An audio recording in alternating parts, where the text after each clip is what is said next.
Hola, ¿qué tal? Estamos nuevamente aquí con Marisa Vivaldo Martínez en la microclase correspondiente al módulo 1. Hola Marisa, ¿cómo estás? Hola, Cuauhtémoc. Muchas gracias nuevamente por la invitación. Al contrario, agradecidos por que estés aquí con nosotros. Y bueno, hola, ¿qué tal? Estamos nuevamente aquí con Marisa Vivaldo Martínez en la microclase correspondiente al módulo 1. Hola Marisa, ¿cómo estás? Hola, Cuauhtémoc. Muchas gracias nuevamente por la invitación. Al contrario, agradecidos por que estés aquí con nosotros. Y bueno, déjame iniciar con las preguntas para esta entrevista. Y bueno, quiero comenzar preguntándote, ¿qué tenemos que entender o cómo podríamos entender el concepto transición demográfica? La transición demográfica es un concepto muy interesante porque nos habla de una modificación en la dinámica de las poblaciones. Esto es pasar de altas a bajas tasas de fecundidad y mortalidad. Esto quiere decir que las poblaciones van modificando su dinámica. En el pasado, la dinámica de la población se caracterizaba por un elevado número de nacimientos, ajá, y por una mortalidad, digamos, temprana, en menores edades. Entonces, la transición demográfica, a partir de una serie de fenómenos, de avances de la tecnología, de avances en la higiene, también de programas y políticas de población, como son el control de la natalidad, pues nos ha llevado a que las mujeres tengamos menos hijos y al mismo tiempo la mortalidad se vaya alargando. Es decir, ya la gente no está muriendo a los 50, a los 60, sino cada vez se va generando un fenómeno que se llama rectangularización de la curva de la esperanza de vida.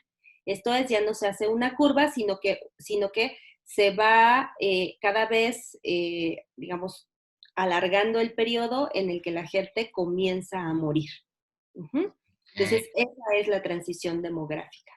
Ok, entonces pasamos de altos números de nacimiento a bajos números de nacimiento y en la misma medida pasamos de un número elevado de muertes a edad temprana a una prolongación de la vida, ¿no? Y la muerte obviamente se retrasa, digamos. Exacto, en edades posteriores. En el Okay. pasado, o sea, este fenómeno de la transición demográfica está ligado muy estrechamente con otro fenómeno que es el de la transición, la llamada transición epidemiológica, y también con otro fenómeno demográfico que es la migración. Uh-huh. Okay. Entonces, por un lado, nosotros recordamos que en el pasado, pues las familias eran grandes, tenían 5, 6 hijos, y actualmente la tasa de fecundidad está llegando en muchos lugares a lo que se conoce como tasa de sustitución, apenas se logra la sustitución. Esto es, para que nosotros podamos, digamos, seguir reproduciéndonos como especie, cada mujer debería tener 2 hijos, al menos. Uno para sustituirse a sí misma y otro para sustituir a la pareja. Uh-huh. Okay. Entonces, en el pasado teníamos, por ejemplo, tasas de fecundidad de cinco o 6 hijos por mujer, y actualmente estamos llegando a tasas muy bajas. Por ejemplo, en México estaríamos hablando de una tasa de alrededor de entre 2.1 y 2.2 hijos por mujer. Esto quiere decir que ya nos estamos acercando a la sustitución, a la tasa de sustitución. Hay países en donde esta tasa es incluso más baja. Ya encontramos casos que tienen tasas de fecundidad de 1.7, de 1.8 hijos por mujer, y entonces esto nos habla de una disminución de la cantidad de hijos que están teniendo las mujeres en muchos lugares del mundo. Uh-huh. Esto tiene que ver con cambios sociales, con la participación de las mujeres en los procesos productivos, su incorporación al trabajo fuera del hogar, tiene que ver también con el aumento de la difusión de los derechos humanos y de la posibilidad que tienen las mujeres de elegir cuántos hijos quieren tener. O sea, son muchos factores que se unen y por supuesto esto está muy relacionado con el éxito de las políticas de población de la década de los 70, por ejemplo, en países como México, en donde se promovió que la familia pequeña vive mejor. Entonces, poco a poco se fue modificando esta noción de la importancia de las familias grandes y entonces se ha visto pues esta reducción. Ahora, las bajas tasas de mortalidad tienen que ver también, obviamente, con avances científicos, ¿no? La invención de vacunas, de estrategias de atención primaria a la salud, de cuestiones tan importantes y básicas como el agua entubada. El agua entubada hizo que la mortalidad disminuyera de una manera abrupta porque ese avance permitió el control de muchas enfermedades infectocontagiosas. Ahorita lo estamos viendo con la situación del COVID, que nos dicen, ¿cuál es la principal estrategia? Lavarse las manos. Cuando no existía el agua de grifo, la calidad del agua, el manejo del agua, el acceso al agua, hacía que las personas no pudieran tener en todos los lugares esas condiciones de higiene. Entonces, la distribución de las enfermedades pues era diferente. Y con estos avances pues se logró resolver un cierto tipo de enfermedades como son las infectocontagiosas. Entonces, aquí ligamos con la transición epidemiológica. ¿Qué pasó? La gente dejó de morir por enfermedades infectocontagiosas y transitamos a causas de muerte que están relacionadas con lo que se llaman enfermedades crónicas no transmisibles. A la gente ahora pues se enferma de diabetes, de enfermedades cardíacas, de enfermedades, algunas de naturaleza respiratoria, de cáncer, pero son enfermedades que no te matan de manera inmediata. Uno puede vivir con diabetes 20, 30, 40 años y si tienes las medidas de autocuidado, no tiene por qué convertirse en una situación de, ya me diagnosticaron diabetes, ahora voy a morir. No. Entonces, se da esta transición. Hay algunos autores epidemiólogos que hablan sí de una transición, pero también de una trampa epidemiológica, porque en algunas regiones del mundo, en algunas regiones de nuestro país, las enfermedades infectocontagiosas siguen siendo una causa muy importante de mortalidad, sobre todo de mortalidad infantil. Entonces, ahorita lo que es cierto es que la situación del COVID viene a mover un poco todas estas, o sea, ya todo este entendimiento de la cuestión epidemiológica, porque nuevamente llega una enfermedad que es infectocontagiosa, que nos está atacando y que seguramente pues va a mover no sabemos hasta qué punto estas causas de mortalidad. Ahora sabemos, por ejemplo, que en México la principal causa de muerte materna ya no es preeclampsia y eclampsia, es COVID, complicaciones por COVID. Entonces, ahorita tenemos que ser pues muy precavidos, pero sí tenemos que entender que el envejecimiento de las poblaciones pues viene a partir de esta transición demográfica que se conjunta con esta transición epidemiológica y que además ocurre en un entorno de movilidad de las poblaciones.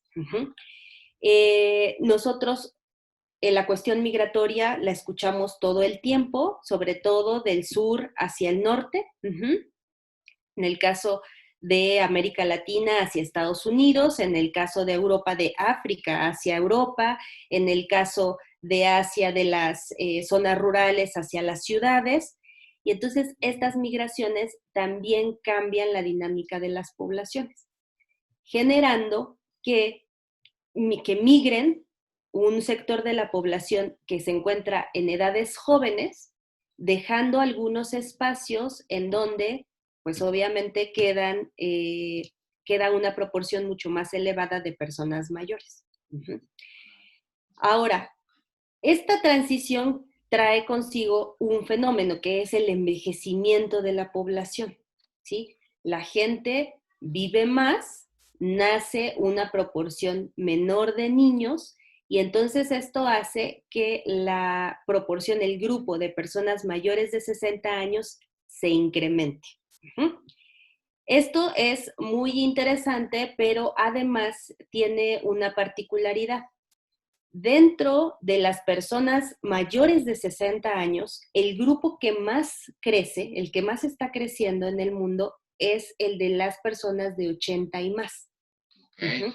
Entonces ese es un dato interesante porque todas las personas que nos dedicamos a trabajar envejecimiento con personas envejecidas, tenemos que tener la claridad de que poco a poco vamos a tener que ir dando una mayor atención y poner un interés especial en la población mayor de 80 años que por supuesto tiene otro tipo de necesidades que son diferentes a los de la población de 60 y más. Uh-huh. Claro, claro.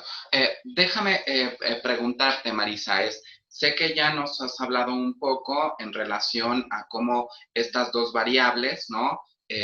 Han modificado de alguna manera la estructura social, pero me gustaría que fueras más concreta o dándonos ejemplos más concretos sobre qué implicaciones tiene que en un contexto social cultural, ¿no? O particularmente en una región o un estado gobierno, ¿no?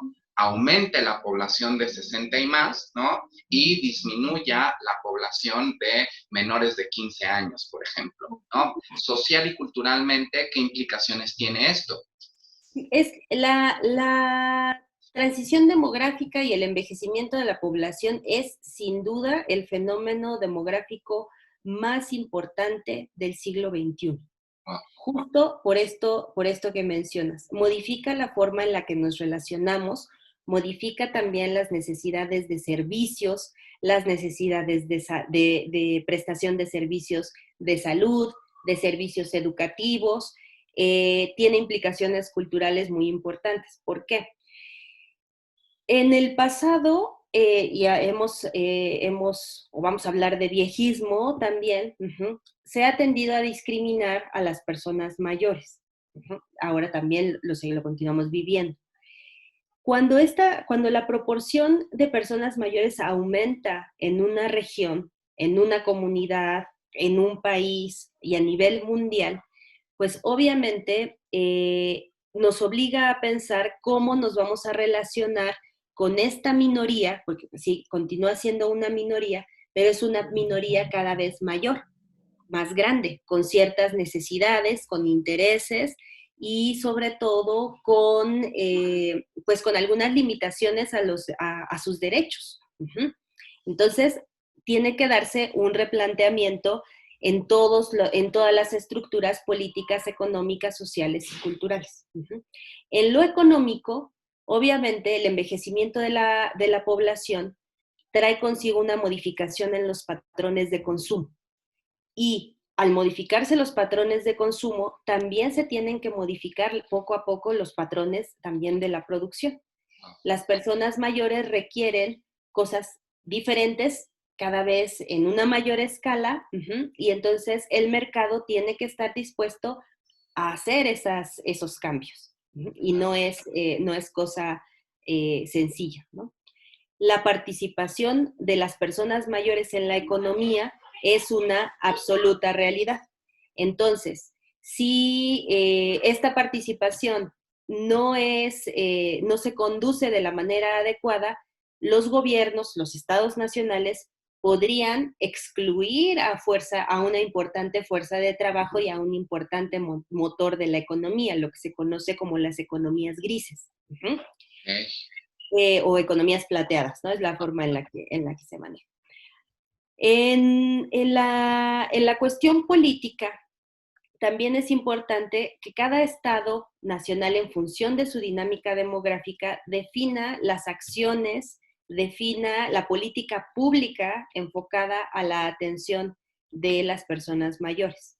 Si no la define, pues corre el riesgo de generar problemas a futuro, uh-huh, si no garantiza servicios, por ejemplo, uh-huh, pero también un importante costo político, porque hay que O sea, hay que recordar que las personas mayores de 60 años, todas votan en los sistemas democráticos. Tienen un peso político que debe ser considerado. Cuando aumenta su proporción, entonces también aumenta la proporción de esos votantes que necesitan, pues, ver cubiertas sus necesidades y ver satisfechos sus necesidades y respetados sus derechos. Uh-huh. En el entorno cultural, pues obviamente también es importante analizar cómo las sociedades van mirando al envejecimiento. En algunas se mira desde una perspectiva de carga. Es que bien son una carga social, las pensiones nos van a acabar, y esto debilita las relaciones entre los grupos etarios. Entonces, es muy importante que veamos que los impactos del cambio demográfico en el nivel macro van político, económico, social y cultural, y en el nivel micro también impactan de manera muy importante en el desarrollo de las comunidades y también de las familias, porque ahora empezamos a ver fenómenos que antes no se veían, como familias multigeneracionales, en donde conviven hasta 5 generaciones al mismo tiempo, y entonces de pronto hay que replantearnos cómo se va a desarrollar la participación de estas personas, cómo se van a repartir el trabajo de cuidados y cómo se va a priorizar, ¿no?, la atención de las necesidades. Si tengo a mi papá de 60 que tiene a su mamá de 80 y tenemos ahí, la mamá tiene a la de 100. Ajá. Exacto, o más. Entonces, o más. Entonces, estos son pues situaciones que se han venido dando y que se van a ir acentuando conforme la transición demográfica se vaya acentuando en países como el nuestro. No así en Europa o en Japón, en donde la transición demográfica ha sido lenta, les tomó alrededor de 100 años, y entonces ellos han tenido oportunidad de prepararse para el envejecimiento poblacional. En México, la transición demográfica ha sido muy rápida. Uh-huh. Entonces, estamos hablando de que las políticas de población iniciaron en la década de los 70 del siglo pasado, y en este momento nosotros ya estamos pues, en una franca transición. Marisa, déjame preguntarte algo a partir de lo que acabas de mencionar, que es me parece que es una diferencia importante en relación a cómo se da esta transición demográfica en México en comparación con otros países del mundo. En comparación con otros países del mundo, ¿cuál sería otra diferencia sustancial? No solamente con la rapidez a partir de las políticas públicas que se implementaron en México, ¿hay alguna otra? Sí, mira, básicamente tiene que ver con una cuestión. Quienes envejecieron primero fueron los países desarrollados. Es Ok. decir, los países se fueron enriqueciendo y de manera paralela fueron envejeciendo. Obviamente esto da una condición económica, política, social muy diferente. Estamos hablando de países como Japón, como España, como Alemania, que en algún momento tuvieron un buen desarrollo, a pesar de haber experimentado crisis en los años recientes y todo, pero tuvieron un desarrollo que les permitió tener, por ejemplo, niveles educativos elevados, abatir cuestiones como el analfabetismo, construir sistemas de salud que les permitían dar atención a enfermedades crónico-degenerativas. Este tipo de estados lograron consolidar servicios y lograron consolidar sistemas, como los sistemas de pensiones, que garantizaban una vida mejor para las personas mayores. Sabemos, hay evidencia que durante la crisis en España, la crisis muy fuerte de la década pasada, los viejos con sus pensiones sostuvieron la economía familiar de hijos y de nietos. Entonces, esto les ha permitido envejecer de una manera mucho más digna. El problema con países como el nuestro es que estamos envejeciendo demográficamente, pero no hemos alcanzado el desarrollo, estamos envejeciendo en la pobreza, en una proporción muy importante en nuestro país envejece en la pobreza.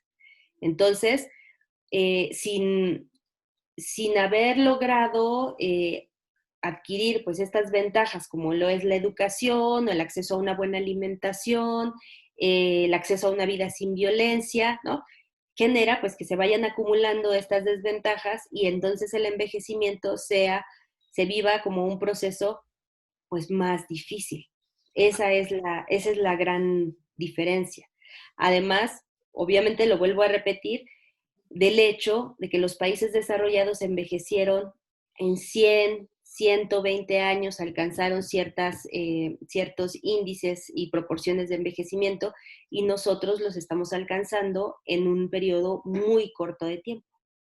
Ya. Eh, Aquí en México, ¿no? Sé que ya nos has dado como datitos asociados a lo que sucede en México, pero Ujú. particularmente en México, ¿cómo ha sido este proceso de transición demográfica? Es el primer punto, bueno, ¿ha sido acelerado o avanzado o en un corto tiempo en comparación con otros países? Pero ¿qué otras características tiene este proceso de transición demográfica, particularmente en México? ¿Ya En somos México un país viejo? somos un país en proceso en transición. O sea, Ok, estamos experimentando una transición que se denomina desde el punto de vista demográfico moderadamente avanzada. Ajá. ok. Entonces, vamos ahí moderado, pero ahí vamos envejeciendo. La transición demográfica en México pues se puede dividir como en tres etapas. La primera, que va después del periodo postrevolucionario, aproximadamente entre 1945 y 1960, que es un periodo en el cual, en el que las tasas de natalidad se mantenían constantes, pero la mortalidad comenzó un proceso de franca disminución. Entonces, en este periodo es cuando la esperanza de vida en nuestro país comienza a mostrar un incremento de alrededor del 2% anual. Wow. Entonces, mantenemos las tasas de natalidad alta, pero la mortalidad comienza a disminuir. La segunda transición es la que inicia en la década de los 70, cuando las tasas de natalidad ahí sí ya comienzan una franca disminución y se espera que esta transición, o sea, ya esta disminución de la natalidad concluya a mediados del siglo XXI, cuando ya alcancemos la tasa de reemplazo, es decir, cuando ya nuestra tasa de natalidad se encuentre en el 2 o menos, O menos. 2.0 o menos. Uh-huh. Y bueno, digamos, esta tercera etapa en la que estamos ya conjuga toda esta situación también de la migración con la modificación de la distribución y determinantes de los procesos de salud de enfermedad, ya pasando francamente a las enfermedades crónicas no transmisibles. Actualmente en México, pues las principales causas de muerte van de la mano enfermedades isquémicas con diabetes mellitus. Uh-huh. Ujú, ujú. Ahora, un paréntesis que es muy importante hacer. Tenemos ahorita el problema del COVID, pero antes del problema del COVID también venía muy fuerte ya la discusión sobre el problema de la obesidad, uh-huh, que puede también alterar pues estos patrones de enfermedad, porque sabemos que la obesidad está asociada directamente a enfermedades metabólicas, a enfermedades isquémicas, uh-huh, y a algunos tipos de cáncer. Entonces, ahorita vamos a estar experimentando un proceso pues bastante complejo en el comportamiento de las enfermedades por estas causas y digamos, los vamos a vivir durante los próximos 30 o 40 años si no se aplica una real política de atención a la salud y de prevención de la obesidad. Ah, En este momento somos pues tenemos el segundo lugar en obesidad en adultos. En realidad eso ya ni siquiera es lo preocupante. Lo preocupante es el primer lugar en obesidad infantil, porque de acuerdo con algunas proyecciones, el 80% de los niños que hoy son obesos van a seguir siendo obesos el resto de su vida, con las consecuencias que eso pues puede traer consigo, ¿no? Entonces, ¿qué ocurre en México? En México en este momento tenemos una media de edad de 30.4 años. Sí, esa es la media de edad. La mediana es de 27. Quiere decir que no somos un país viejo, somos un país que está ahora sí que en el tercer piso en este momento, ¿no? Claro. Pero nuestra tasa global de fecundidad es de 2.2 hijos por mujer y estamos creciendo anualmente a más o menos al 1.4% anual. Uh-huh. Entonces, esto ocasiona que estamos hablando de casi 14.4 millones de personas mayores de 60 años en México, en una población de casi 130 millones de habitantes. Esto nos coloca más o menos en un 10.5%, 10.5, 10.7, ahora con los resultados del censo vamos a tener ya los datos Claro, muy claros. más claros. Ajá. Pero estamos hablando de digamos, cerrémoslo, 10.5% de población mayor de 60 años. Esto es muy importante que los estudiosos interesados en la gerontología, en la psicogerontología, lo sepan, porque a veces tendemos a hacer como o sea, como a guiarnos por estos prejuicios, y es que hay muchos, muchos, muchos viejos. En realidad, no son tantos, es 10.5%. Es una importante proporción. Y esta proporción va a tender a incrementarse en los próximos 20 o 30 años, si las condiciones permanecen, ¿no? Digamos, si la pandemia se controla y no altera esta situación, estas causas de muerte, estaríamos pensando en que vamos a duplicar esta proporción en los próximos 30 años. Uh-huh. Claro. Ahora, otra cosa muy importante es la esperanza de vida en este tema demográfico. ¿Cuál es la esperanza de vida al nacer en nuestro país? Actualmente, la esperanza de vida es de 75.4 años. Alguien que nace hoy tiene una esperanza de vida de 75.4 años. 73 años para los hombres y 78 para las mujeres. Wow. Este dato también es muy importante. La esperanza de vida siempre es mayor para las mujeres que para los hombres. ¿Por qué? Esa es la pregunta que todos los demógrafos se han hecho y en realidad no hay una única respuesta.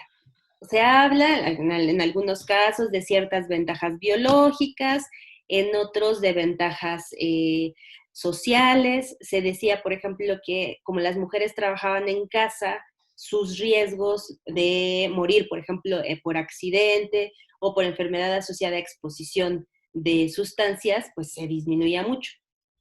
Pero ahora que las mujeres participan de manera equitativa en el mercado de trabajo, se sabe que no, se sigue manteniendo la esperanza de vida superior para las mujeres. Entonces, en realidad nadie lo sabe con certeza.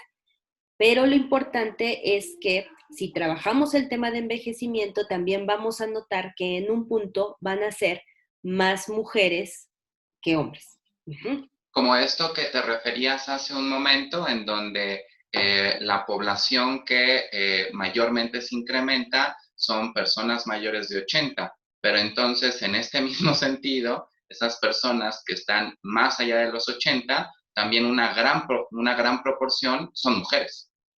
Son mujeres.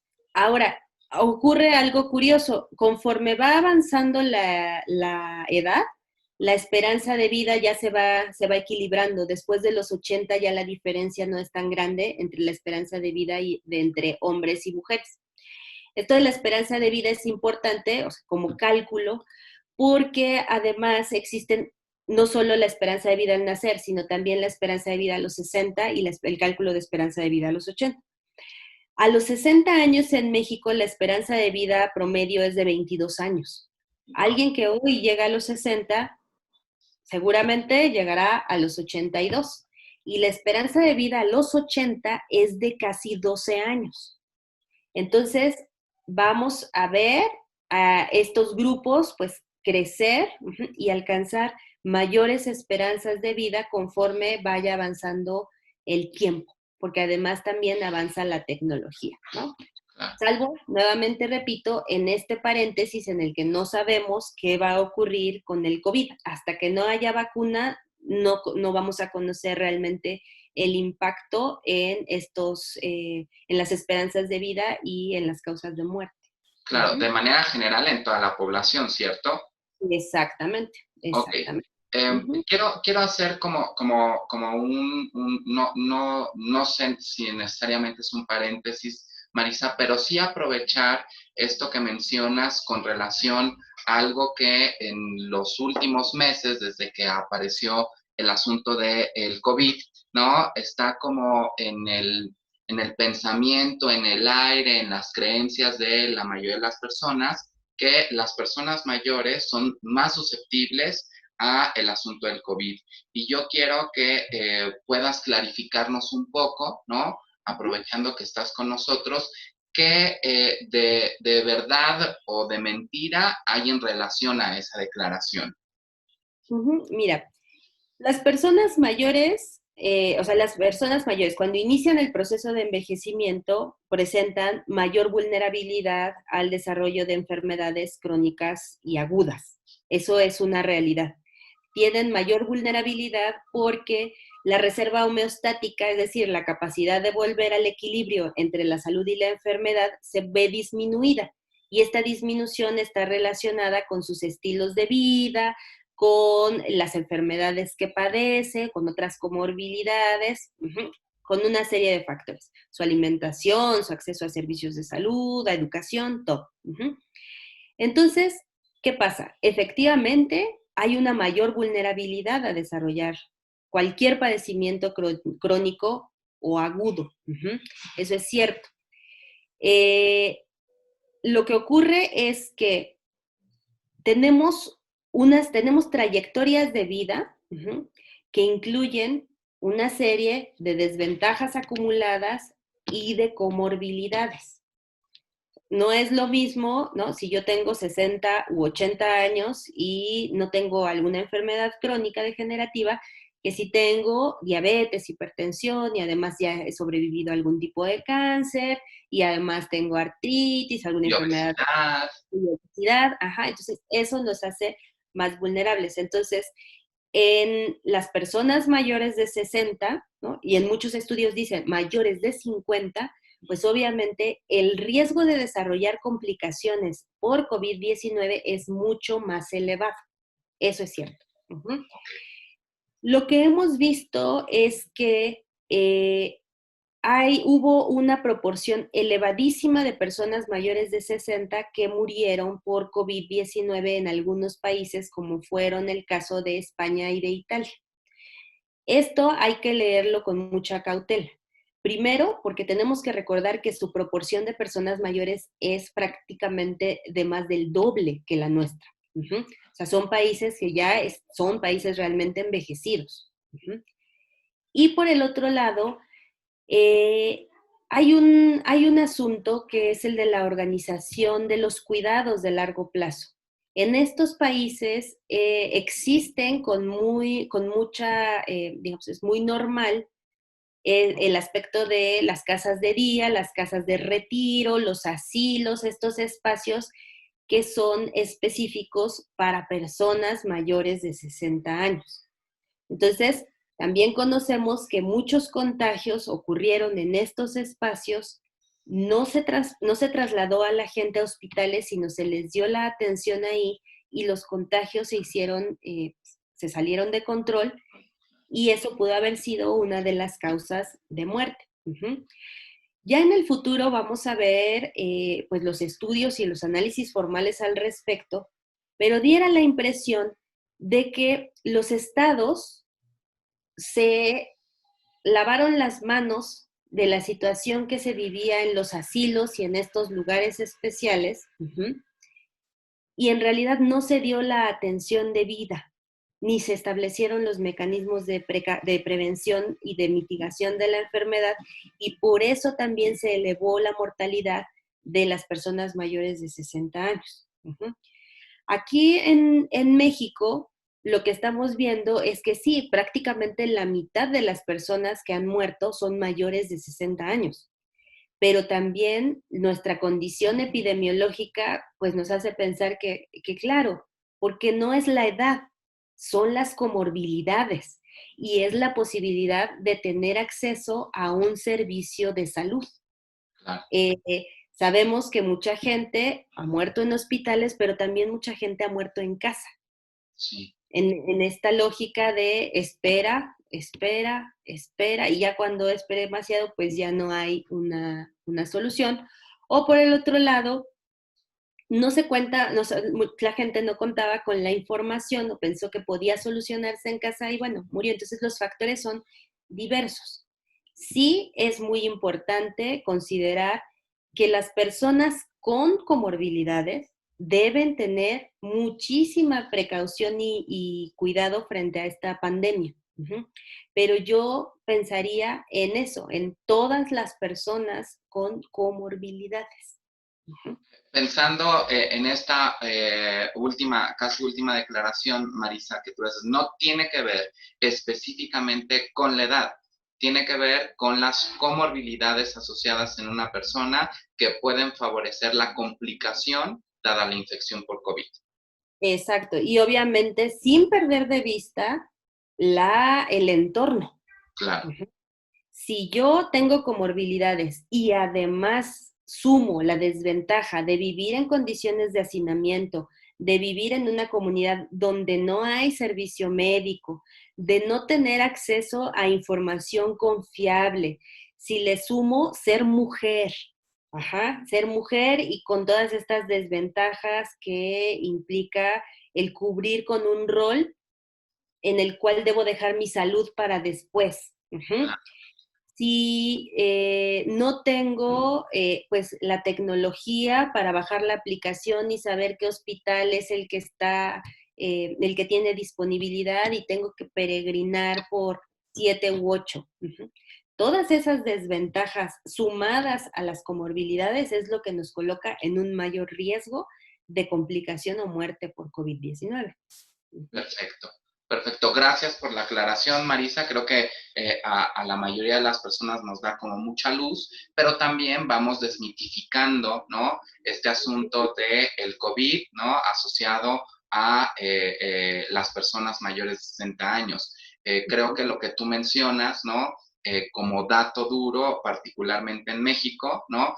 No solamente son las personas de 60 años, también son las personas menores de 60 años, pero con la misma característica, es decir, con comorbilidades asociadas. ¿Eh? Así es, así es. Oh, Y esto es muy importante porque de otra manera corremos el riesgo de que una población de menor edad se sienta inmune o sienta que está, que tiene todas las ventajas para enfrentar y sobrevivir esta enfermedad, y esto no necesariamente es así, porque además hemos visto que el comportamiento de la enfermedad es diferente en cada organismo y que hay personas que incluso sin enfermedades previas han muerto por esta enfermedad. por Uh-huh. supuesto. Continuando un poco, ¿no? Bueno, finalmente estamos hablando de demografía y sociodemografía, ¿no? Pero Uh-huh. quiero ir como cerrando la entrevista, Marisa, y quiero preguntarte, bajo este contexto, ¿no? Específicamente asociado al tema del envejecimiento, ¿cuáles son los retos para México, ¿no? En relación a la calidad de vida, ¿no? A la posibilidad de vivir una vejez digna, ¿no? Para las personas mayores de 60. ¿Qué es lo que el Estado, gobierno, ¿no? Tendría que comenzar a implementar incluso a lo mejor de manera urgente para garantizar calidad de vida en las personas mayores de 60 años? Pues mira, primero que nada, como tomar muy en serio y conocer claramente los datos sociodemográficos. Esta información nos da una base para actuar. Si nosotros seguimos de pronto reproduciendo estos discursos, ¿no? De, ay, es que ahora la mayoría de las personas son viejas. No, no la mayoría, una proporción amplia. O esta idea de la pirámide poblacional se está invirtiendo. No, no se está invirtiendo. Está cambiando su forma. Ujú. Ya no es pirámide, ahora es un panquecito. Ajá. Sí, Pero no claro. se está invirtiendo, eso sería el fin de la humanidad, ¿no? Como tal, claro. Ajá. Si conocemos estos datos duros, estos números que son sencillos de entender en realidad, o sea, estas proporciones, 10,5% de mayores de 60 años, 75,4% esperanza de vida. Estos datos nos dan mucha luz para pensar cómo debemos accionar, tanto como Estado, como gobiernos estatales, locales, porque cada espacio tiene una realidad demográfica diferente. Ujú. Tenemos, por ejemplo, una Ciudad de México mucho más envejecida que el resto del país. Tenemos algunas localidades, por ejemplo, en San Luis Potosí o en Zacatecas, que son sumamente envejecidas derivado de la migración. Ujú. Claro. Tenemos espacios donde la proporción de niños y jóvenes todavía es muy amplia. Entonces, lo que tenemos que ver es cuál es la situación del espacio que en el cual vamos a trabajar y luego así pues tomar las decisiones en función del bienestar de toda la población, no de grupos en específico. Y yo creo que ese ha sido un gran error de la política en México, dividir, fragmentar, ¿no? Esto es para los niños, esto es para los jóvenes, esto es para las mujeres, esto es para las personas con discapacidad que son jóvenes, estos los que son niños. Uh-huh. Entonces, esta fragmentación en razón de edad, pues genera de pronto que nos veamos entre grupos como diferentes y no como personas que tenemos necesidades y que además todos convivimos y debemos pues trabajar en conjunto para el desarrollo de nuestras comunidades. Uh-huh. Entonces, el uso de estos datos para la toma de decisiones sería así un primer paso. Uh-huh. Que todos conozcamos cuál es la realidad demográfica de nuestro país y nuestros espacios. Segundo, que empecemos a modificar esta idea de ver al envejecimiento como un problema, o sea, como un problema político o como un problema económico. Uh-huh. No, el que aumente la población mayor de 60 años no quiere decir que se va a colapsar el sistema de pensiones. No. En todo caso, lo que va a colapsar el sistema de pensiones es que no transitemos hacia la formalidad del empleo. Claro, Eso sí va a colapsar el sistema, ¿no? Nuestras posibilidades de jubilarnos, de pensionarnos. claro. Debemos también irnos adaptando a estos cambios, como te decía, en los patrones de consumo, ¿no? ¿Qué vamos a producir? ¿Qué vamos a necesitar? ¿Cómo va a ser esto amigable con el ambiente? Uh-huh.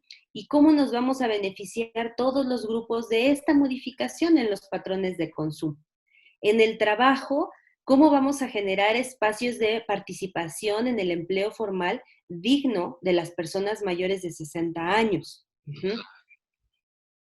Si vemos los datos, más o menos estamos hablando de que el 70% de las personas mayores puede participar económicamente en alguna actividad, aunque se señala que solo el 27,2% de la población mayor de 60 años está activa económicamente.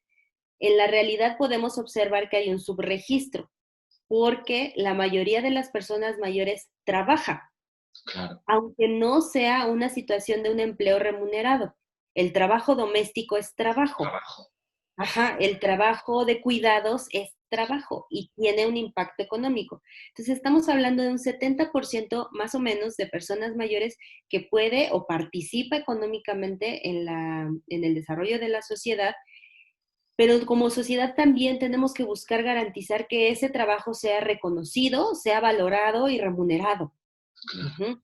Y que forme parte o que esté dentro de la formalidad. Exacto. ¿Por qué? Porque la formalidad entonces te da un acceso real a derechos, un Claro, acceso a los servicios de salud, a los servicios educativos, a una serie de prestaciones que garantizan pues la mejora de la calidad de vida, por ¿no? supuesto. Entonces, hay que ver muy bien cómo se está dando esta dinámica en la cuestión del empleo y cómo podemos avanzar hacia el reconocimiento de la productividad de las personas mayores. Ujú. Ahora, en cuestión de acceso a servicios, también hay ya que repensar cómo se va a distribuir y cómo se tienen que rediseñar la oferta de los servicios. Por ejemplo, en el caso de los servicios educativos, en nuestro país está perfectamente claro que los servicios educativos tienen que ver con primaria, secundaria, bachillerato y licenciatura para los pocos que llegan. Llega, Y para eso también están establecidas como ciertas edades para lograrlo, para conseguirlo. Uno estudia cuando es niño, cuando es joven, ¿no? Después tienes que trabajar. claro, Esta idea tiene que modificarse porque la educación debe verse como una oportunidad que debemos tener las personas a lo largo de la vida. Obviamente implica un cambio de paradigma, ¿no? Y no podemos estar pensando en estos modelos, ¿no? De la universidad de la tercera edad. No, tenemos que tener sistemas nuevos de formación continua formales, pero también informales, para que se dé esta oportunidad de compartir conocimiento y de ver a la educación como algo natural en la vida del ser humano, que no tiene que estar necesariamente mediado por una institución, pero sí tiene que darse a lo largo de la vida. Igualmente, con los servicios de salud, se tiene que modificar, o sea, esta transición demográfica nos invita a modificar, a pasar de un sistema curativo a un sistema preventivo, a hacer una realidad la atención primaria a la salud, claro, a permitir y dar herramientas y capacidades a las personas, permitirles desarrollar las capacidades humanas para hacer uso de la salud en el sentido de la capacidad que les permita construirse, realizarse, planear, hacer, y no únicamente como esta visión de la ausencia de patología o la ausencia de enfermedad. Ujú. claro.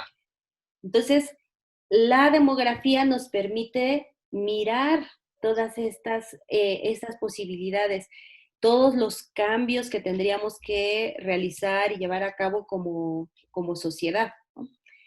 Y obviamente culturalmente, pues la demografía nos invita a hacer un llamado al cambio cultural. No podemos seguir basando la relación con los otros en valores asociados a la juventud, a la productividad, ¿no? Y al conocimiento formal, al conocimiento de la escuela. No. Tenemos que construir nuevos valores que incluyan a las personas por el hecho de ser personas. Marisa, bueno, obviamente todo esto que nos acabas de mencionar es todo lo que no tenemos. Entonces, mi primera reflexión es, todo esto es urgente, pero también tendríamos que asumir que no tenemos una política a nivel nacional de atención al envejecimiento. Es más, ni siquiera lo miramos. Así es, así Eh, es. ¿Esto es algo que se ha dado de manera continuada en el tiempo o tiene que ver con algo reciente?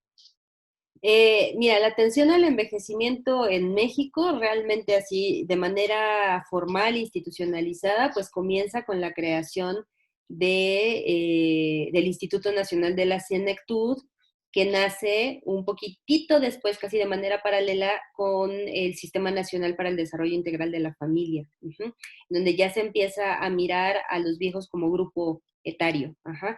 Sin embargo, en México hemos vivido un proceso de altas y bajas, y luego muy, muy bajas, de atención al envejecimiento.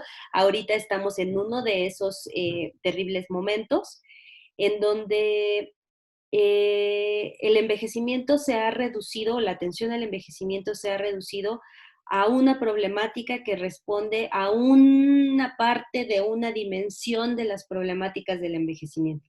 Se piensa que con el otorgamiento de una pensión universal se resuelve el problema, ¿no?, de los viejos, y no es así.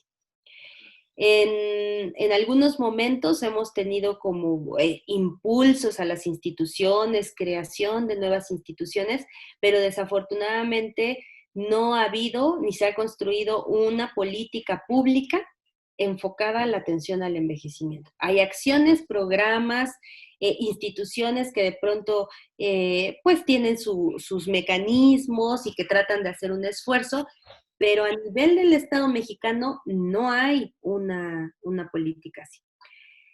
En general yo tendría como una visión pesimista, ¿no? Y diría es que no van a poner atención hasta que lleguemos al 2050 y seamos el 25% de personas mayores de 60 años. Sin embargo, la vida nos pone de pronto en situaciones difíciles que también se tienen que ver como una oportunidad. Y pienso que esta pandemia va a visibilizar las necesidades reales de la población. Y si somos inteligentes como comunidad, vamos a poner sobre la mesa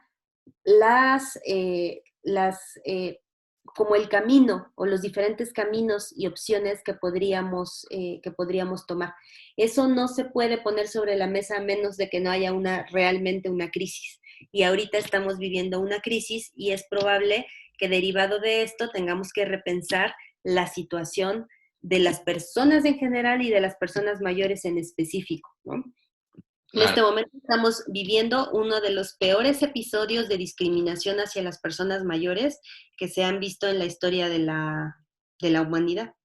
Ahorita hemos visto negación de servicios, negación de la vida misma, de la importancia de la vida misma de los viejos que se ha puesto sobre la mesa en muchas partes del mundo y la gente está respondiendo y diciendo no, no Claro, es así. ¿No? claro. Respondió en Argentina cuando quisieron poner la restricción para poder salir, cuando querían pedir identificación a las personas para salir a ciertas horas, en razón de su edad, para que no salieran los mayores. Lo estamos viendo también en México, en donde en muchos espacios, como los centros comerciales, comercios, se puso la leyenda prohibida la entrada a los niños y a los mayores de 60, y la gente estamos reaccionando a eso. Entonces, pienso que puede ser una oportunidad para replantear. Claro. No solamente para México, sino para todo el mundo, ¿cierto? Así es, para todo el mundo y para quienes estén dispuestos, ¿no?, a aprovechar la oportunidad, porque esto sí, esta tragedia mundial, ¿no?, nos da una gran oportunidad de pensar cómo nos relacionamos con los mayores, cómo nos relacionamos con el medio ambiente, Claro. pienso yo, y cómo debemos replantearnos nuestras prioridades personales y en relación a los elementos que permiten el desarrollo de los niños. O sea, yo veo esos 4 puntos que pueden modificarse a partir de esta crisis. Okay. Marisa, ¿cómo cerramos? ¿Qué es lo prioritario en relación a los aspectos sociodemográficos y cómo todas estas variables modifican la vida de las personas? No solamente estamos hablando de las personas mayores que al día de hoy ya son mayores de 60 años, sino el cómo los que tenemos menos de 50, los que tienen menos de 30, no, los adolescentes, los que ahora no pasan de los 15 o de los 10, es qué necesitamos considerar para que todas las personas, ¿sí?, en este transitar por los ciclos vitales de cada una de nuestras vidas, pero de la vida en general, podamos llegar a la etapa de la vejez o a los 60 años de manera que nos permita vivir una vejez viable. Así es, pues mira, yo creo que lo principal en este punto es entender que la demografía nos permite visibilizar de manera muy sencilla la diversidad. Wow. Uh-huh. La demografía nos deja ver que no todos somos iguales, no todos estamos en las mismas condiciones, nos permite ver realidades ubicadas en contextos específicos. Entonces, el mensaje sería tomar esa importante herramienta que es la demografía. Además, los demógrafos hacen la tarea rudísima, ¿no? De levantar los datos, todo eso, y de pronto nosotros ya los tenemos en un formato sumamente accesible, que tenemos que utilizar para entender la diversidad, para ver que no es lo mismo ser una mujer de 15 años en una población de menos de 2.500 habitantes que serlo en una gran ciudad, que tampoco es lo mismo envejecer en una comunidad expulsora de migrantes que en una receptora de migrantes. Entender cuáles son nuestras oportunidades en los diferentes contextos, pero también visibilizar a todos estos grupos y subgrupos que existen, que están ahí, que están aportando y que no son reconocidos. O sea, si vemos el dato duro de aportaciones económicas de los mayores, ahí están aportando muchísimo. La demografía nos permite también trabajar con nuestros propios prejuicios y estereotipos. Si yo pienso que los viejos están enfermos en sus camas, todos siendo cuidados por alguien, no. Vamos a los datos duros, no es así. Si yo pienso que los viejos están jubilados, disfrutando de su etapa postlaboral, la realidad es que solo el 22% tiene acceso a jubilación y pensión. Y de ese 22%, como el 18% recibe una pensión precaria que no le da para estar disfrutando y viajando por el mundo. Entonces, la demografía nos sitúa en la realidad y eso es muy importante.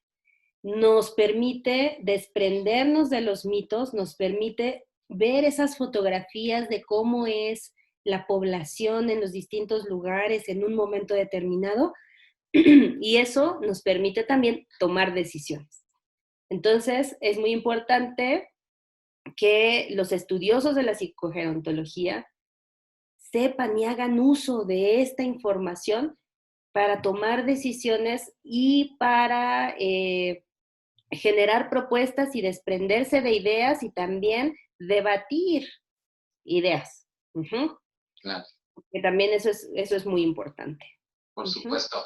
Marisa, gracias por la cartografía, gracias por los mapas, gracias por las fotografías, gracias por los datos duros, por supuesto, porque nos ayudan no solamente a situarnos en el contexto del envejecimiento y la vejez, sino que nos ayudan a construir una idea real, clara, concreta, basada en evidencia de la población y las características de la población objeto de nuestro estudio.